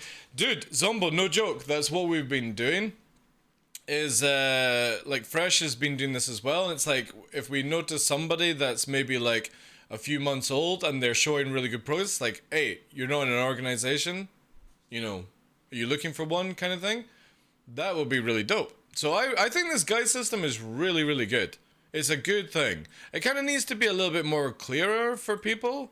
Or, again, we were talking about this the other day. They're about to release this next year where Spectrum and will all be integrated in Mobiglass. So I'll be able to go like here, and then it'll be like, oh, TheDarkLaw is doing some loaf-line tutorial. Sign up for it whilst you're in game, and because of server meshing, you will just get meshed together, or however it works, and that will be so good for the game. And I can understand where Relent Zen says, or Zen, sorry, says that, you know, not everyone wants to be social. Again, if they make a really good tutorial at the beginning, that should give you the basics, but again, you don't have to be social interactive. Like for me, I offer one-to-one on Discord or with other things and stuff like that, but you can just do it through type, you know, or in-game voice. I saw a lot, like when I was on my alt as well, like looking for the skins, I was noticing a lot of names I recognized, and I was like, oh, cool, you know. If I was needing somebody for that, that's who I'd be getting in contact with. And there was actually a few people on another account that don't know it's my account, my original 2012 currently. I'm a new player returning to the game. I signed up in 2012. I bet you somebody in chat goes, I fucking knew. I spelled that one. I didn't actually type it this way. But you know what I mean? It's like a 2012 asking for things. Hey, Colin. I got you put the application in for QQB. I'm sorry I didn't get back to you in time, dude. But obviously been busy with other things. What me and Fresh are going to do is probably, like, if we can, is just get you in and see how the like your basics knowledge of the game is on like Discord or something one night, and yes, take it from there. Obviously everything that you put down is completely fine, but obviously what we want to do is just sort of get people into the game, just see what your sort of like flight combat is like. I know that it's not the area that you were signing up for, but again, just to see the basics, you know, A to B flying kind of thing.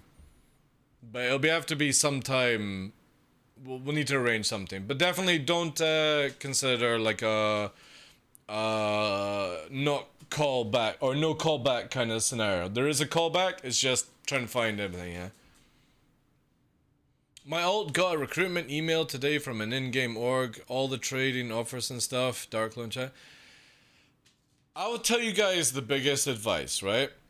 Is you go to your settings on the Discord, the site, turn off org invites, turn off things and all the other ones and stuff like that, and that'll make your life better. And just do a little bit of research before signing up to a big piece of paper that says nothing. Because generally, this is the worst part about big organizations, is they will bring you in, they will milk your little teats, and you'll be loving it. And then they literally put you to the side as a number. And they bring the next person in, and you just start piling up on each other as a number. And you do not want to play a game where you feel like you're not really anything a part of it, you know? Exactly, Zombo, because you know what happens when you're in a big group of people? Say you're in an organization with like 100, 200 people, and you're on Discord, right? And you've got 3 of you in one channel, 3 of you in another channel, and maybe sometimes you get together for a little org event. Ooh. But on average, say for example, you're playing with the 5 same people every day. I'm going to give you a reality check. That is all you've got in an organization, is those 5 people. Because there will be times where you'll join up with other people and you'll be like, oh man, I don't really know these people and they're asking me to do things I don't really want to do and stuff like that. That's going to happen in an org that doesn't give a shit about you. They let you go off and make your own little groups, and then eventually you actually split off that organization and make your own organization. So the best thing to do is find an organization where you've got people that are doing this right from the start. Yeah. In EVE, you need the cannon fodder. In Star Citizen, you'll probably need cannon fodder as well. But the difference is, 10 people of decently skilled can take on 20 cannon fodder. No problem, you know? And that's the thing where I will never over-recruit in QQP. I bring people in, they get used to people, they get used to our ways. If it doesn't work out, it doesn't work out. But I'm not just going to be like, alright guys, here's... like, everyone who signed up an application, you're getting in, you're getting in, you're getting in, you're getting in, you know? It just doesn't work for me. I don't want to have to push people into little teams that they don't want to be a part of, you know? A collective team, or actually, there is a lovely phrase that I love to say. There is no I in team, but there's a you in cunt. There you go.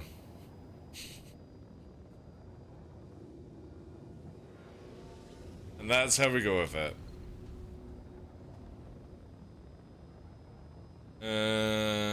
East, we're actually heading south. Have we got the time? Where is the sun? Oh shit, we can actually go back to Prashat now. Prashat.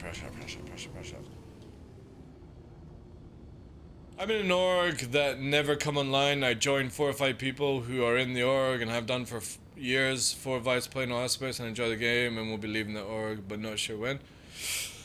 No joke, I would take those 5 people that you play with and just make your own org and just do small scale stuff, and look to the future that if CIG ever make alliances, you can take your small organization and put it as an alliance of a big collective of small orgs. Because there's no point playing the game if you feel like you're not going anywhere. And if you're like, oh my god, I've got an Idris and I'm never going to be able to field it, melt the Idris. Get something else. Don't let a group of people or an organization lead govern your gameplay. If you're not happy in the org, leave the org. It's better to bounce around just now and find a place. But obviously don't jump into an org and a week later leave it, you know what I mean? Test it out for a few months. But if it's not for you, then yeah, you've got the time now to find a good group of people. But don't think, oh, I need to be hidden behind 100 members, because guess what? The bigger the organization, the more people that are coming for it. FYI, because that's how it happens in EVE. Smaller groups survive better. Right, we're going to aim for here. Hopefully this will land on the spot. No, we always did small gang stuff, but we joined up with an alliance. And that was the best way to do it, because again, if the alliance method wasn't your method, you just leave and find another alliance, but you kept your same group. And that's what I'm kind of hoping for within Star Citizen, that you make a nice group in an organization, you have fun playing together. There will be drama up and down as everything is in life with things are going on and stuff, but then you can take that group and put it in an alliance and be like, hey, we'll help you do this and this and that. All right, we don't like where you're going with it, we're gonna go somewhere else. And it's like, cool beans. That's what EVE was about. But when I see people joining like a 5,000 man organization, you are fucking nobody in that org, by the way. Even if you've got a fucking fancy, I'm a fucking flight lead commander position, you are still fucking zero. You're just a nobody. You're literally just getting pulled around by the person that's in charge of you. And that's the truth of it. Small groups are the best. Fun gameplay, doesn't have to be serious. You can find plenty of people to do that kind of stuff with.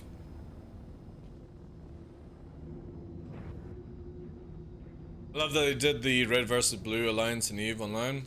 Yeah. Right, so if my theory is correct, this might be the hill here. I say might. There's a good chance that it's not. I'm trying to see if I can find a location every single time. And this will depend on the hill. No. So, even that is wrong. Let's see here. So we are now going to check here. That's 100. So, even that was off. So it needs to be more to the right, not to the left, to find this location. So instead of going to 100, it would be whatever the opposite is on the actual compass. So I think it will be down round this corner. It should be. And across here, if I'm correct. So that would be there. We're going to be about 98. Yes, so it's aiming for here. It might be this one here though. But I'm gonna aim for this one just in case. It might even be further, to be honest. It could be further. Let's have a look here. Yeah, so a little bit further. So we were massively off in the wrong direction. But the good thing is all you follow is the dark line of mountain. And as long as you keep in the sand, you will eventually find it. So even if you're a little bit lost, I have a feeling maybe this is it. Yeah, this is it. There we go. There we go. So there's the curve up. And then the drift around routine here. Flashbangs. So yeah, we can find this race course that I've got set up all the time. Now I just need to find a heading that would work, because we're going to be, what, 94, 95? Booyah.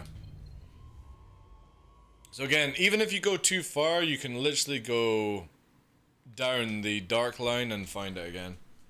It's a racetrack that I really enjoy. So the starting line is down here. And the starting line is where, that is the line there, that rock. So we start off, we go down here, and this is a really cool like beginning push. But what I like about this, as long as it doesn't flashbang, is you have a very tight chicane here, through.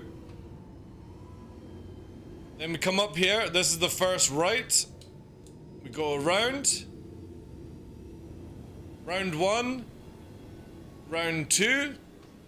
Down into the canyon. Around here, then there's going to be a very hard left.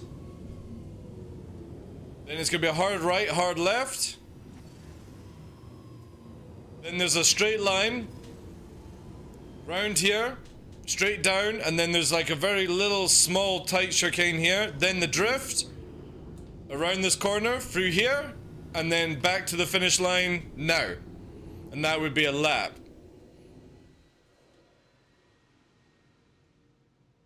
And it gives a nice little sort of crisscross technical kind of stuff. Exclamation mark QQOP. Basically, the easiest way is what's written on my arm. Just that's the name of the org, QQOP.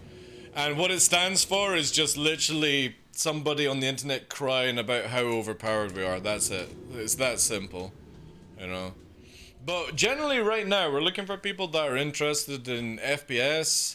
For the future of FPS and gunner work as well. But obviously if you're wanting to be like a flyboy, the only thing that we will do is basically get you to verse fresh. Fresh will then analyze, and then it would be either a yay or nay. But generally, what we look for in people in the organization is people that communicate well, don't bottle things up.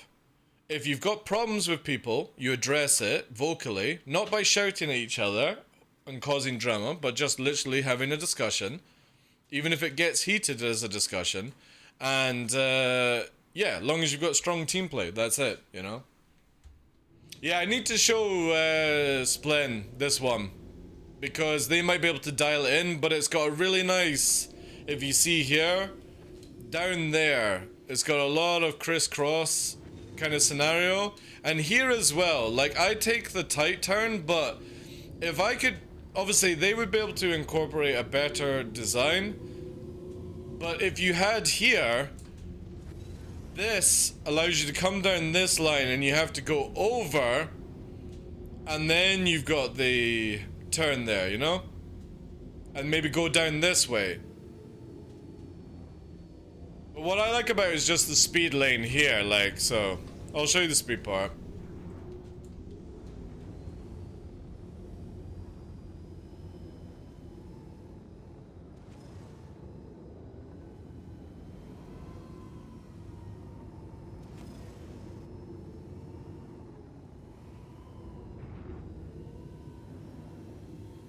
We go round.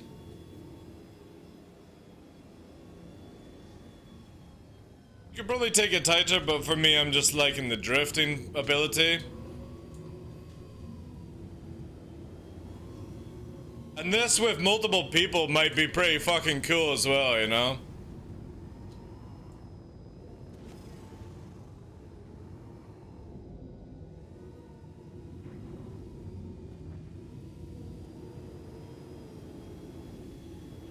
And back down the speedway. And we're pumping through it like 400, 500 meters a second. So tight turns are really nasty at these speeds. So a lot of banking. And when we're coming out at 500, good drift around the corner. And that shuts your speed down so people can't just keep at fast pace. Then this is the technical check. Where again, you want to watch the sharp turn because it's going to go left, right, left. And if you kept a height check as well, it would be so much better.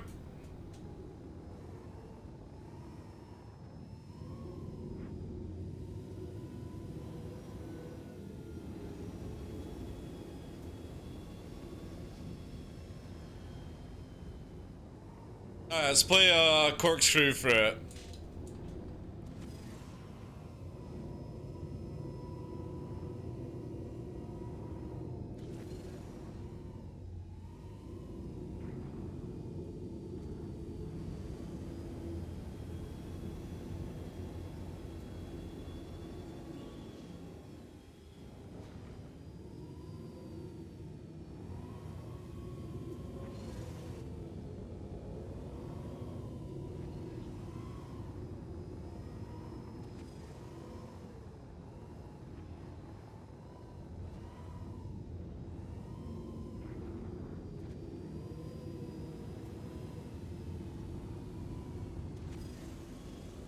pretty solid, eh?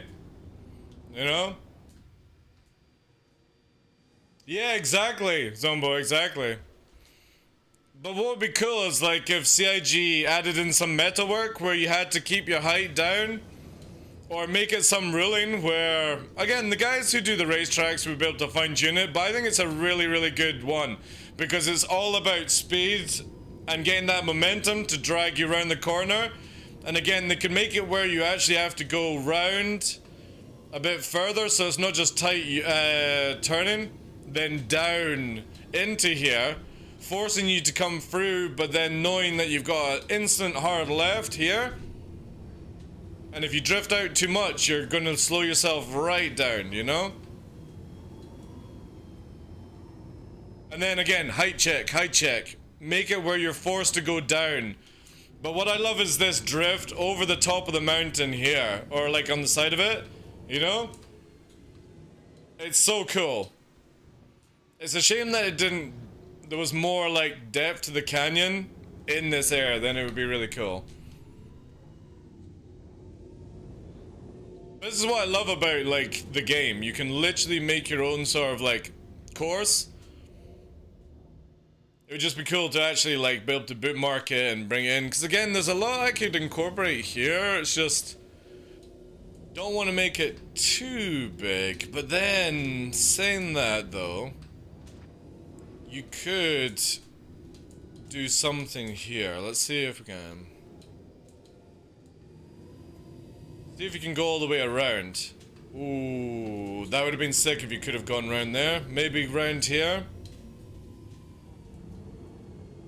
Yeah, you can go around here. Oh, okay. One more. I got an idea. Let's see how well this will work. We need to go down that way. Down here. Will this bring us into the speed lane? Maybe it will, maybe it won't. See what I mean? You could get really technical here, then this brings us into the speed lane. Down. We'd have to literally work out this one, but again, Nilla through. And we come up here where I wanted to make it a bit harder to go around, so that would be mark 1 there. Then you have to keep here. Make it where it's a really long drift round.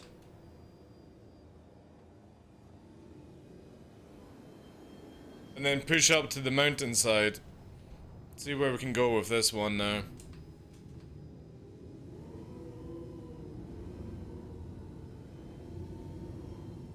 I think we're actually too far over. Yeah. Too far over. And we missed it, basically. Or we went too far. Yeah, maybe too far. Because you want to come back to the mountain, which is over there. So maybe it froze off a bit too much in the track. But it'd be cool to try and get, like... Say when you come to this part here. It would be where you go over... And you gotta go up over this way. This might work. Little invert into it. Down. Then that's where it would take over from that. Again, there's so many angles. We need to, like... Pipe work is the only way to sort of... bank it out a bit more.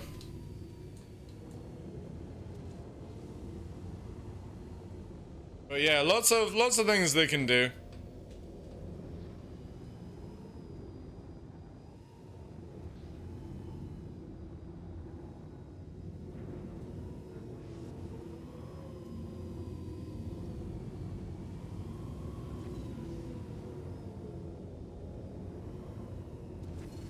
Really good speed lane.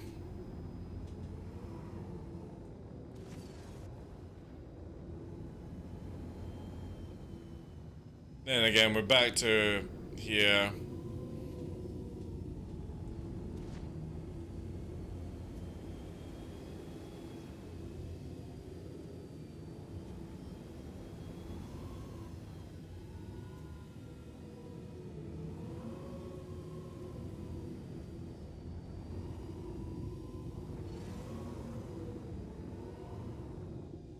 wonder if you went... No, that wouldn't cut you, so you still gotta do this one.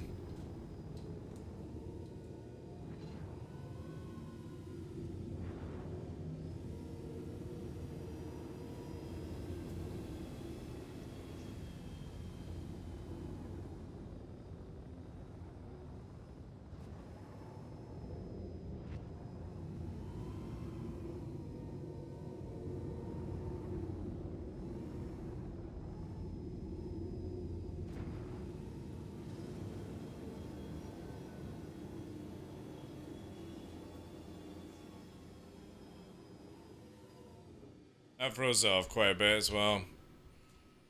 Hey, Tomato M. It would be, yeah. That would be cool, Nero. I don't know where CIG could go with it, but yeah, like a little dwarf one would be dope.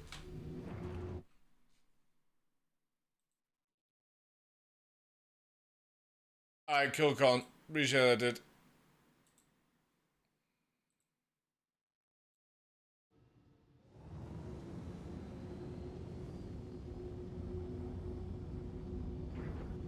I hope that CIG allow us to do gates where they can make it where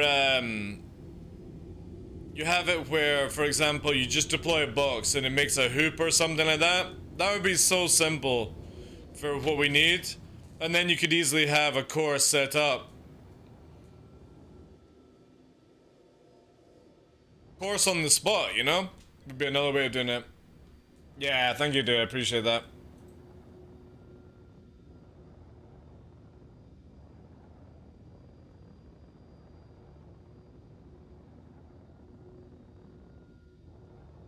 Sonic rings? Something like that, yeah.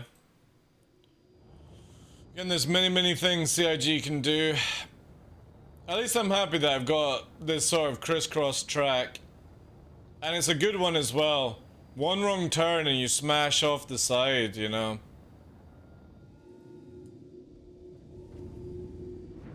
And it's not that difficult to find either. Quite easy if you know the area.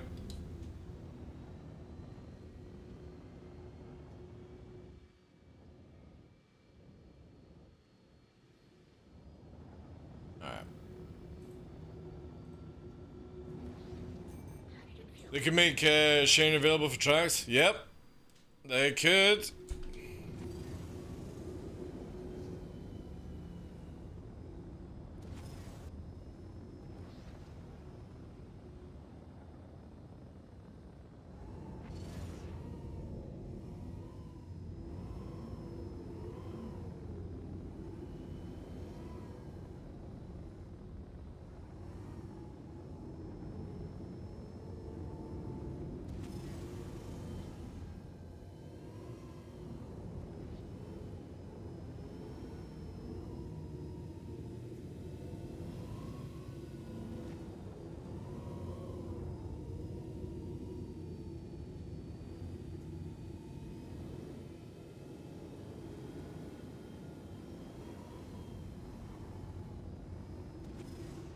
Oh.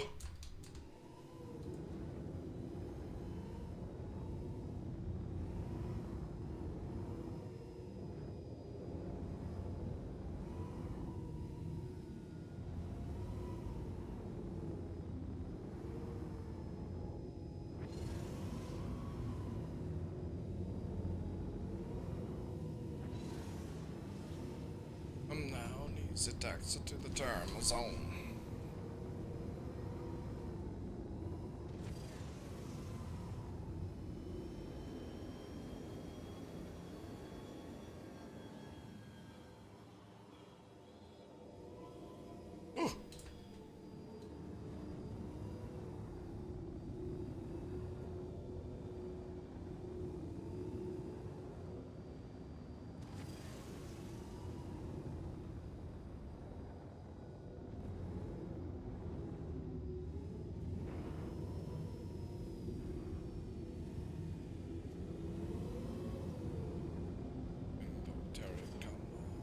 Taxi to the terminal zone.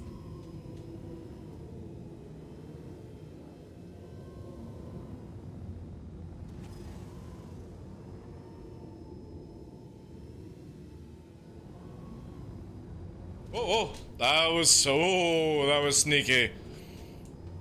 Didn't see that till the last second. A little dip in sand. I thought it was just a puff of air.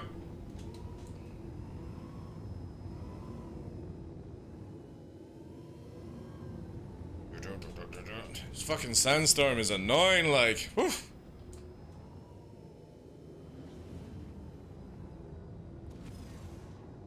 Oh, wait. I'm just gonna do this.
Eh.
Oh shit.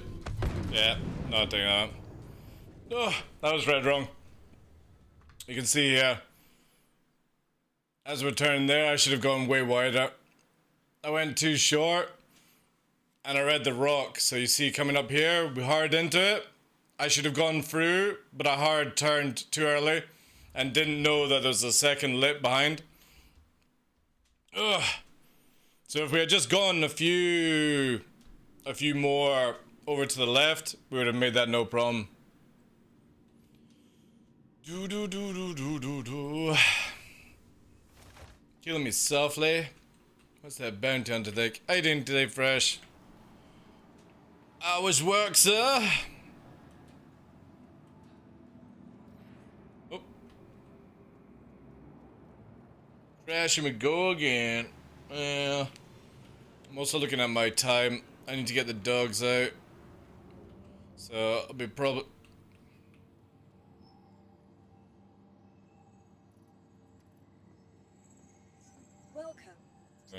That'll be my last run, sadly.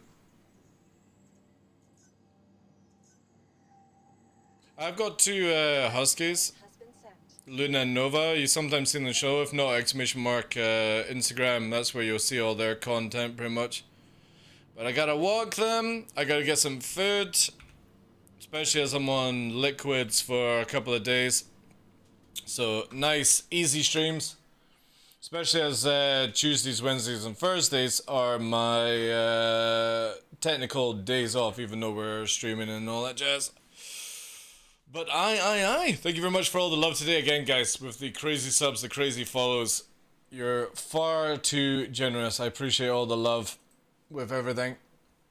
And we'll be back tomorrow and just continuing until we get the wipe and the whatever, you know what I mean? We'll get there. Hopefully it'll be this weekend. But yeah, we're back tomorrow. We'll get some flying in. I need to show a spleen this one. Cry MSN. Thank you very much for the follow, Chief. Thank you so much. But yeah, I hope you guys have a fantastic Sunday. Sunday? What the fuck? It's Tuesday. Silly me. Alright guys, let's find somebody to send you on to. Why did I think it was Sunday? That's Showbajar.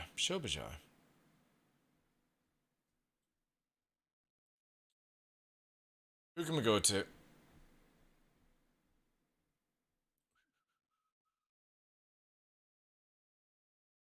B. Alright, who do we go to? B.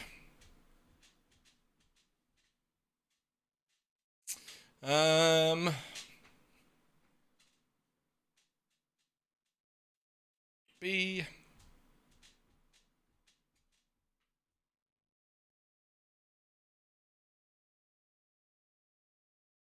Bless. Where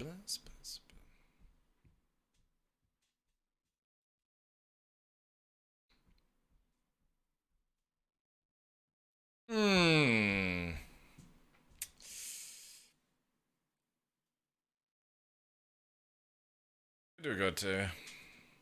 Damn it! I don't know. We've done Avenger 1 and we've done Gallifrey recently. Shit. Thank you, Colin. Appreciate that. Redbeard as well. Who do we go to? Fuck it. Let's go to Salty. I'll send you to Salty, guys. I'm kind of lost of where to go. I don't like to do people back-to-back raids. So we'll do it that way. Alright, guys. Appreciate you. Have a wonderful Tuesday. We'll be back on Wednesday for some more memes. And then hopefully 17.2 by the end of the week would be a grand thing. But yeah, thank you guys. Take care. Appreciate y'all. Thank you very much for that crazy sub train at the beginning. All these names. Look at that shit. Look at that. That's all you guys. Thank you. All the new followers as well. Appreciate y'all. Thank you so much. Love you loads. Take care.